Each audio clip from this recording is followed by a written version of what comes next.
Bismillahirrahmanirrahim. Assalamualaikum warahmatullahi wabarakatuh.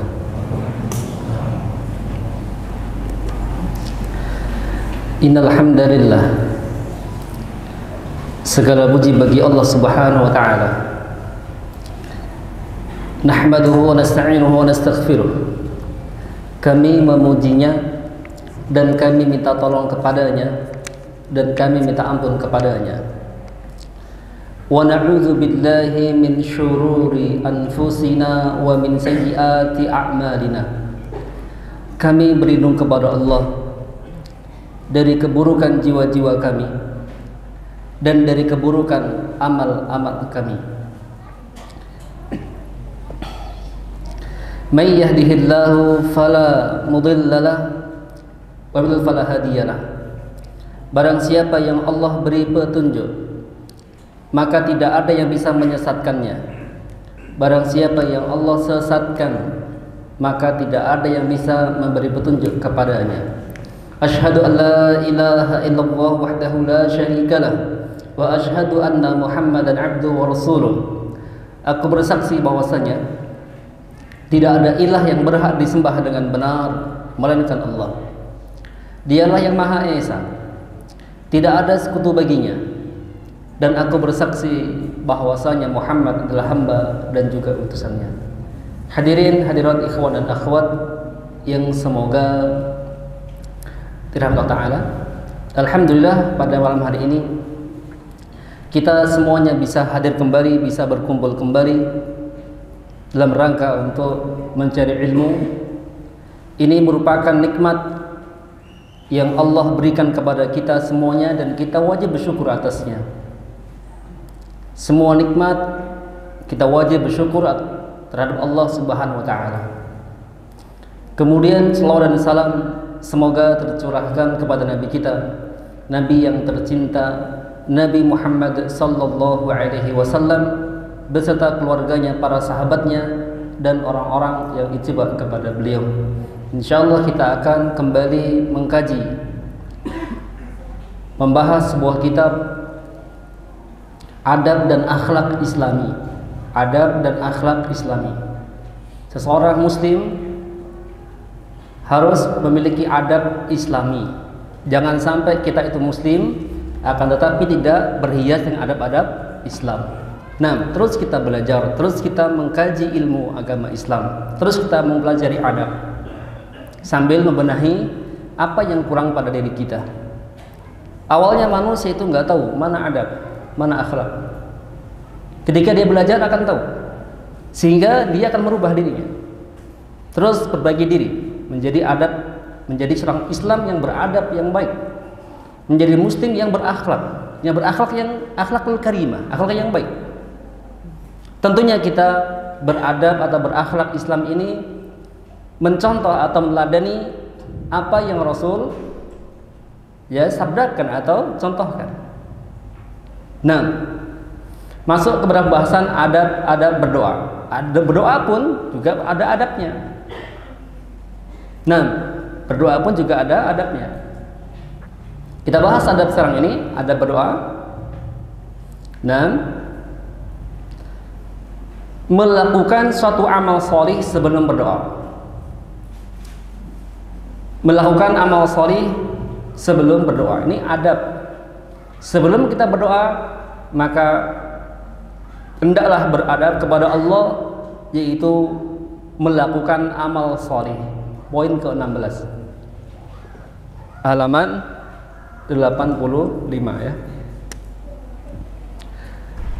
Nah, yaitu melakukan amal sholih sebelum berdoa. Artinya ini apa? Merupakan persiapan terus kita beramal sholih sebelum kita berdoa kepada Allah Subhanahu wa taala. Dalil mengenai hal ini adalah hadis sahih.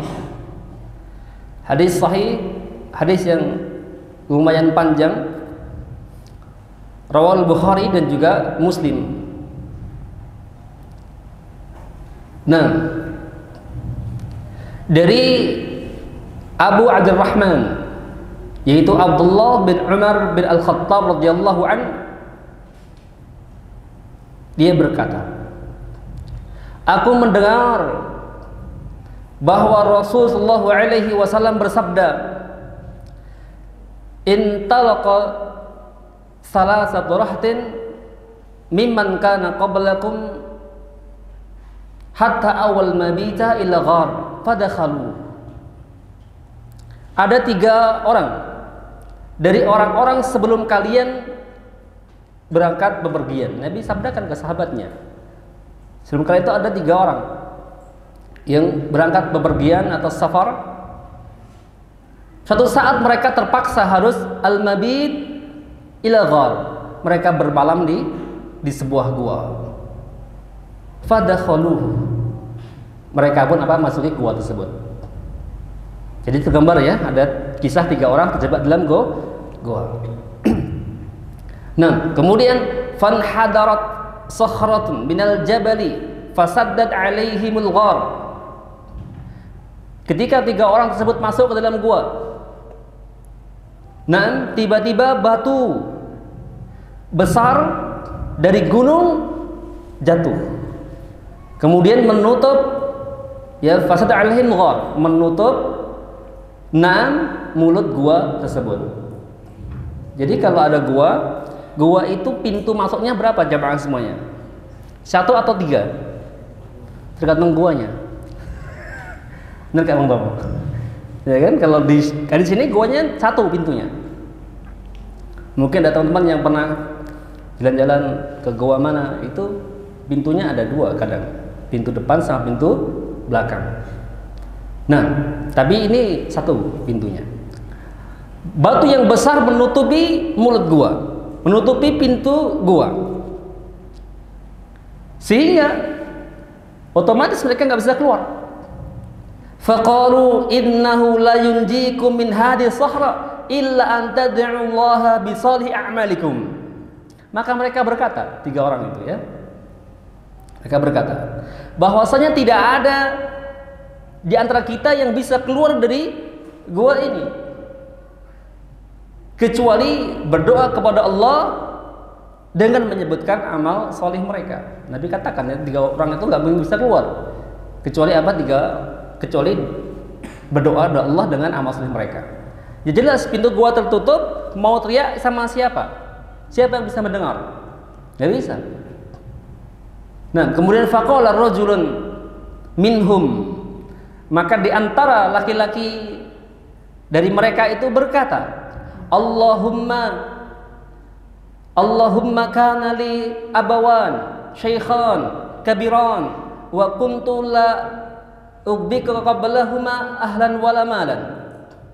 Maka laki-laki yang pertama berkata, ya Allah, sesungguhnya aku itu mempunyai kedua orang tua yang sudah tua, yang sudah sepuh, yang sudah lanjut usia, dan aku tidak pernah memberi minum susu kepada siapapun sebelum kedua orang tuaku meminumnya terlebih dahulu. Nah, artinya anak ini selalu mendahulukan orang tuanya sebelum dirinya atau anak istrinya. Kemudian pada suatu hari aku mencari kayu di tempat yang jauh. Ketika aku pulang, ternyata aku mendapati kedua orang tuaku sedang tidur. Aku pun kembali memerah susu biasa yang diberikan ke siapa? Ke orang tuanya. Dan aku pun enggan untuk membangunkannya karena orang tuaku tidurnya pulas. Kemudian aku pun enggan memberikan minuman tersebut kepada keluargaku ataupun kepada budakku. Seterusnya aku terus menunggu sampai mereka bangun. Barulah aku memberikan susu itu kepada kedua orang tuaku. Ketika mereka tidur, susu tersebut dalam mangkok atau wadah masih berada dalam tanganku. Mereka bangun, kemudian barulah minum. Kemudian dia berdoa, Allahumma in kuntu fa'altu dzalik ibtigha'a wajhik. Ya Allah, jikalau aku mengerjakan sedemikian itu karena niat benar-benar mengharap wajah-Mu, maka lepaskanlah kesukaran yang sedang kami hadapi dari batu besar yang menutupi kami ini. Maka orang itu pun setelah berdoa kepada Allah dengan amal solehnya, berbakti kepada orang tuanya, didoronglah batu itu, akhirnya terbuka sedikit. Ini merupakan keutamaan berbakti kepada kedua orang tua, akan dimudahkan segala jalan keluar apa yang dia alami kesulitannya. Ini faedah yang besar sekali.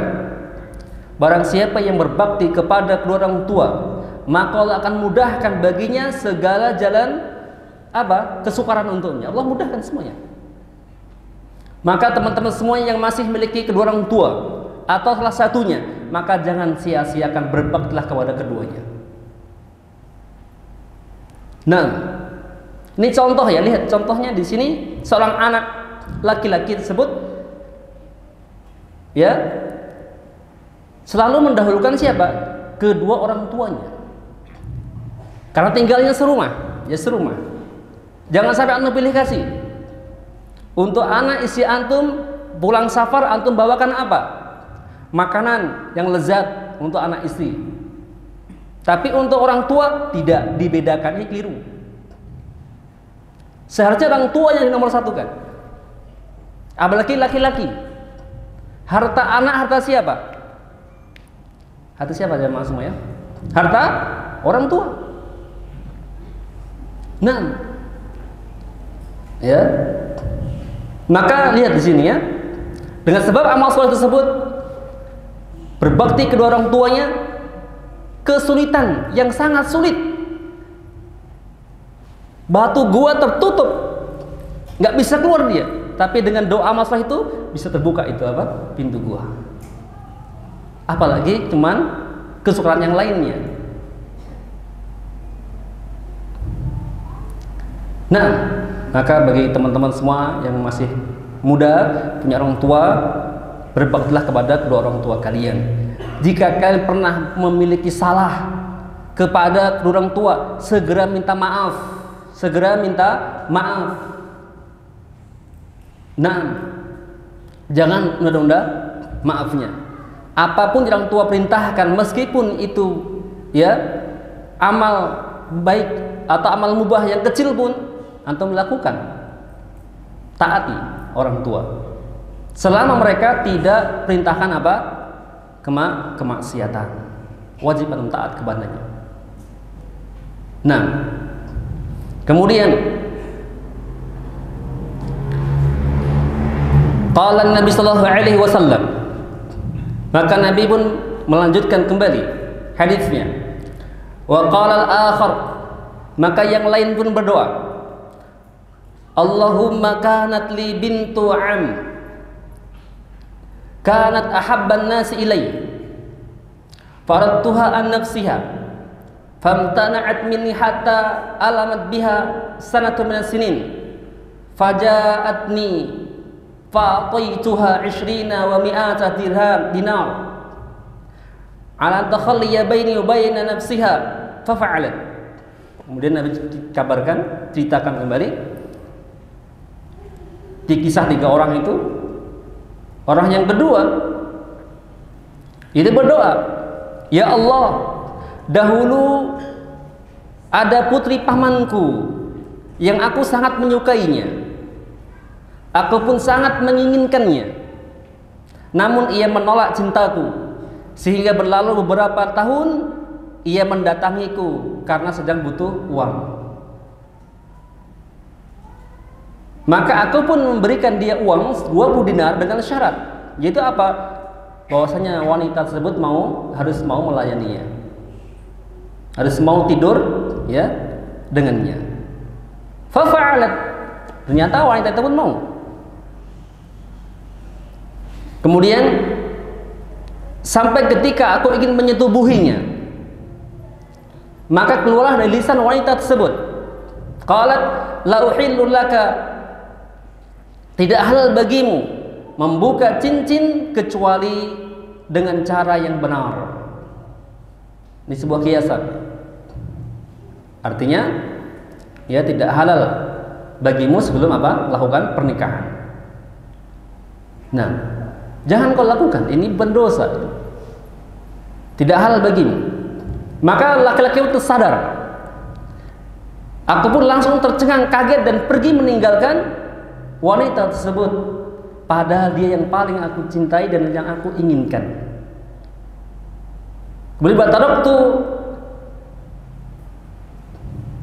Kemudian aku tinggalkan dia dan aku beri dia uang 20 dinar. Dia berdoa, ya Allah, jikalau aku mengerjakan hal itu betul-betul sedekah 20 dinar itu karenamu ya Allah, dan aku tinggalkan maksiat karenamu ya Allah, maka lepaskanlah kesukaran yang sedang kami hadapi dari batu besar ini. Maka dia pun dorong itu batu, akhirnya apa? Terbuka sedikit lagi batu itu. Batu apa? Tergeser. Nah, ini apa? Ada faedah bahwasanya seorang barang siapa yang meninggalkan kemaksiatan karena Allah, maka Allah akan ganti dengan yang lebih baik. Padahal dia mampu lakukan, tapi tinggalkan karena Allah, maka Allah akan berikan lebih baik. Nah, ini contoh itu berbuat apa? Zina. Masih banyak lain contoh lain. Mencuri, korupsi misalnya, atau ghibah, namimah. Ini juga perbuatan yang buruk. Jika antum mampu lakukan tapi antum tinggalkan karena Allah, maka Allah pun akan ganti nikmat ya lebih baik daripada yang lainnya. Nah, kemudian faqala Nabi sallallahu alaihi wasallam wa qala Sarif, maka Nabi pun ya bersabda menceritakan orang yang ketiga yang terjebak di gua itu. Orang itu berdoa, ya Allah, aku dahulu pernah mempekerjakan beberapa pegawai, lantas aku memberikan gaji pada mereka, namun ada satu yang tertinggal yang tidak aku beri. Artinya dia punya karyawan, ya, punya pekerja, dia kasih gaji semuanya orang-orang. Tapi ada satu orang yang belum dia kasih gaji, bahkan gajinya dia apa? Gajinya itu malah dikembangbiakkan.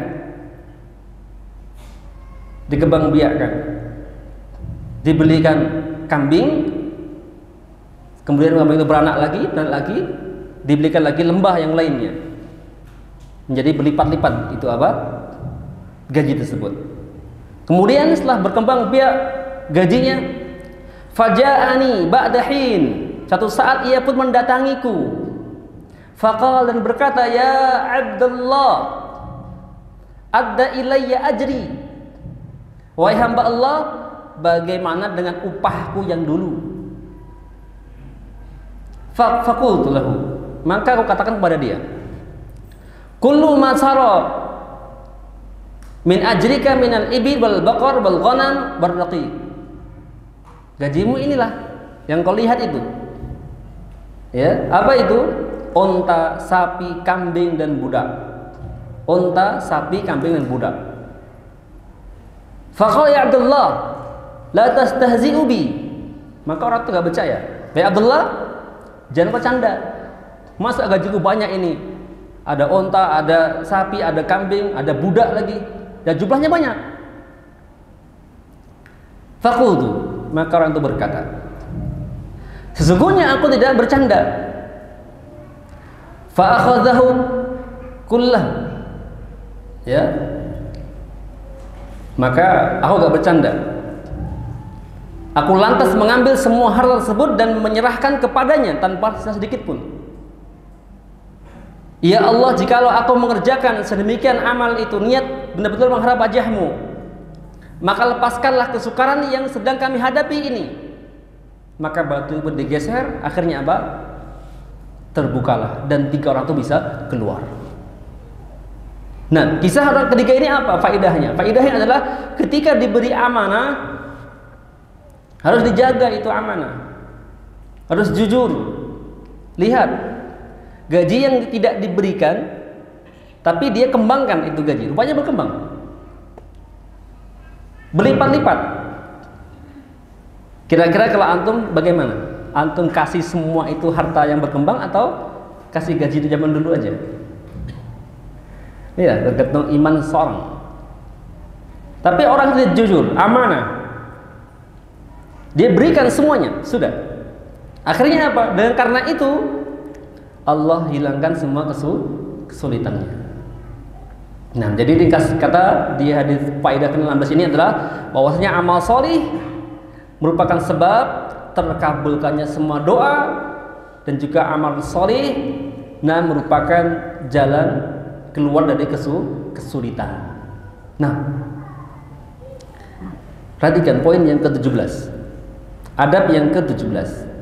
Disyariatkan bagi seorang muslim untuk berwudu sebelum berdoa. Kalau mau berdoa, wudu dahulu. Ini adab yang baik. Ya, wudu dahulu. Nah, ingat wudu bukan syarat, akan tapi merupakan adab yang baik.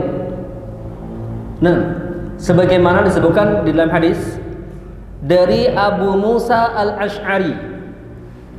Hadis dari Abu Musa al-Ash'ari. Abu Musa al-Ash'ari merupakan sahabat dari Yaman. Dari kabilah al-Ash'ar.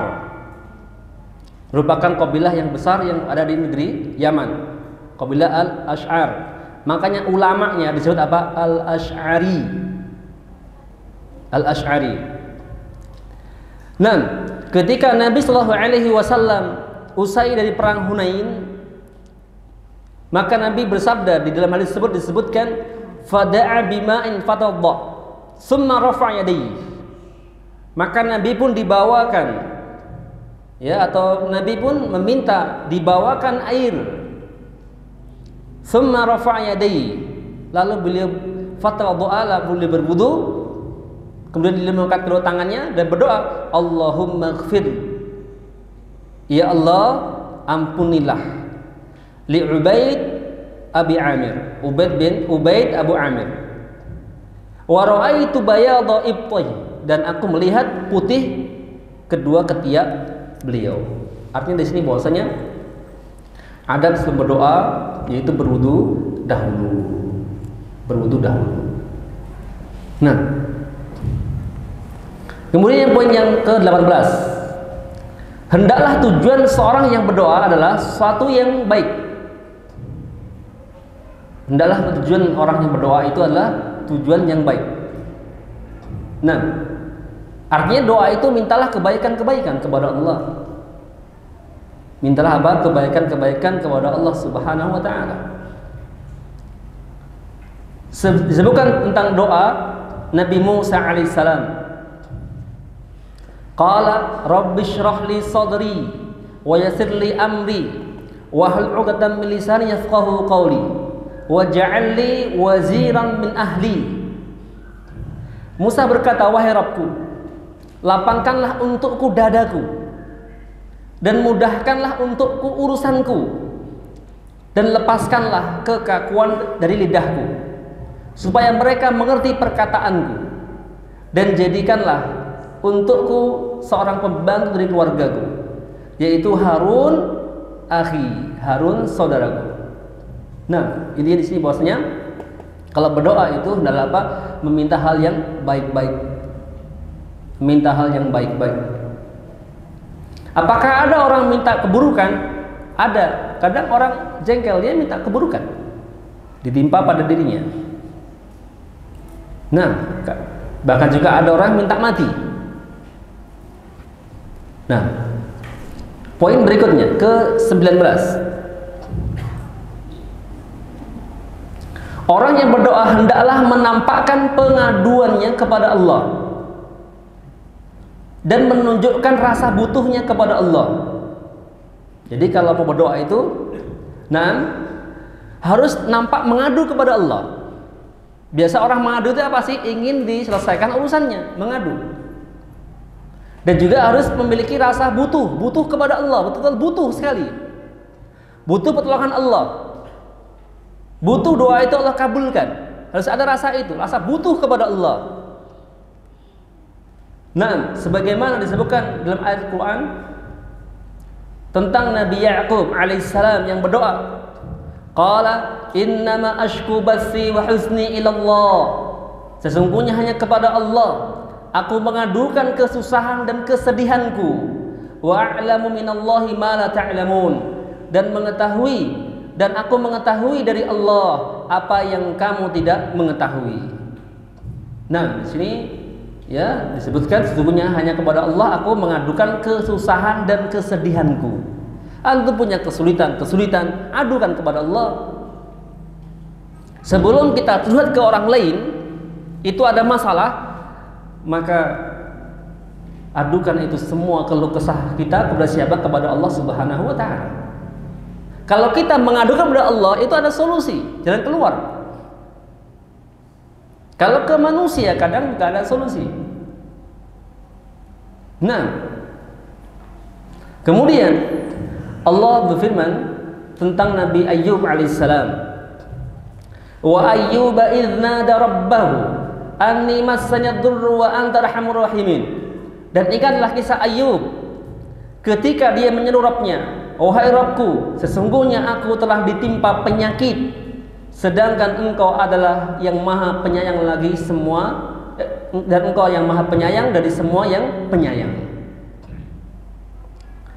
Dan juga disebutkan Nabi Musa alaihissalam berdoa, Rabbi idni lima anzalta ilayya min khairin fakir.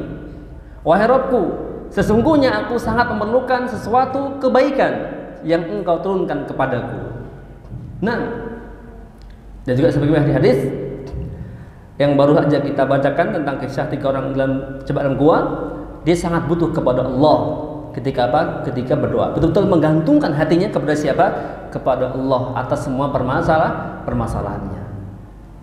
Nah, kemudian poin yang ke-20 terakhir.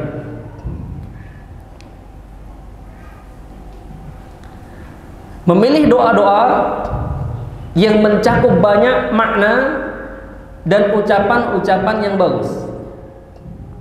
Memilih doa yang mencakup banyak makna. Memilih doa yang mencakup banyak makna dan ucapan-ucapan yang bagus. Di mana maksud banyak makna itu? Nah, artinya satu permintaan, satu kalimat itu mencakup semuanya. Sebagaimana disebutkan masalah ini bahwa Rasul itu diutus, beliau dikaruniakan dengan jawami'il kalim. Disebutkan di Sahih Bukhari, bu'itsu bi jawami'il kalim. Akan diutus oleh Allah dengan membawa jawami'ul kalim. Artinya adalah kandungan makna itu banyak. Dan katanya dan perkataannya itu apa? Ringkas. Maknanya apa? Banyak. Itu jawami'ul kalim. Kalau berdoa ya begitu, mencakup yang banyak. Nah, contohnya apa? Doa yang kata-katanya itu sedikit tapi mencakup banyak. Apa contohnya? Sahih, doa sahabat jagat. Siapa yang hafal? Apa doa sahabat jagat? Rabbana atina fid dunya hasanah wa fil akhirati hasanah wa qina adzabannar. Ini doa. Doa yang maknanya luas. Nah, misal mau mendoakan satu masjid ini misalnya. Namanya kan banyak namanya nih. Fulan sebutkan semuanya letih kan? Maka itu bisa berdoa. Doa yang jami'il karim. Apa doanya? Allahumma ighfir lana. Ya Allah, ampuni dosa kami. Nah,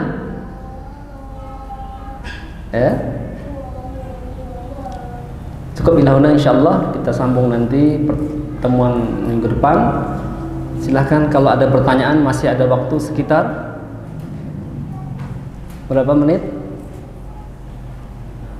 Mana Pak Imam? Ya, ada 1 menit kan. Nah, apa pertanyaan? Silahkan. Ya, kalau mau bertanya, silahkan Bang.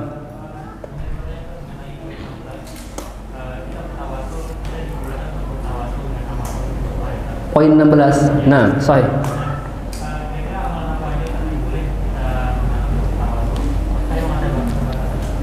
Nah, bertawasul ya. Berdoa hendaklah bertawasul dengan amal soleh. Masih ada kaitan dengan poin ke-16. Sahih jawabannya ya.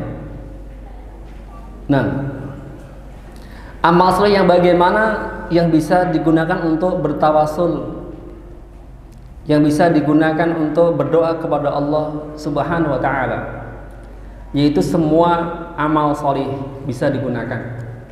Contohnya amal salat, amal puasa. Ya Allah, dengan amal salatku ini ya Allah, maka sembuhkanlah penyakitku ini. Boleh, nggak ada masalah. Ya Allah, dengan aku berbakti kepada orang tuaku ya Allah, maka mudahkan semua urusanku ini. Seperti itu. Semua apa? Amal soleh. Ya Allah, dengan zikirku ya Allah, dengan amal zikirku, zikir pagi dan petangku ya Allah, ya, dengan amalku ini ya Allah, maka mudahkan segala urusanku. Nah, maka mencakup semua amal soleh. Boleh kita gunakan untuk bertawasul kepada Allah Subhanahu wa taala. Nah, Allahu a'lam. Yang lain? Kalau enggak, yang tanya antum ya.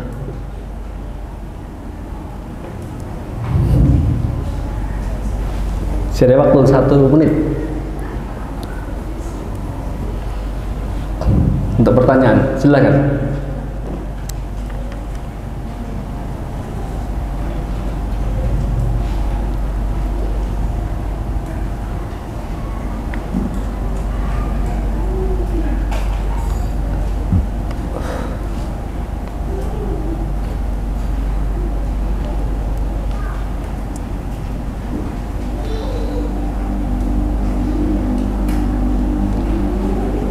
Ada pertanyaan?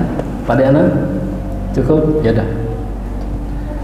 Doa penutup kafaratul majelis. Subhanallah wa bihamdika asyhadu an la ilaha illa anta astaghfiruka wa atubu ilaik. Wassalamualaikum warahmatullahi wabarakatuh.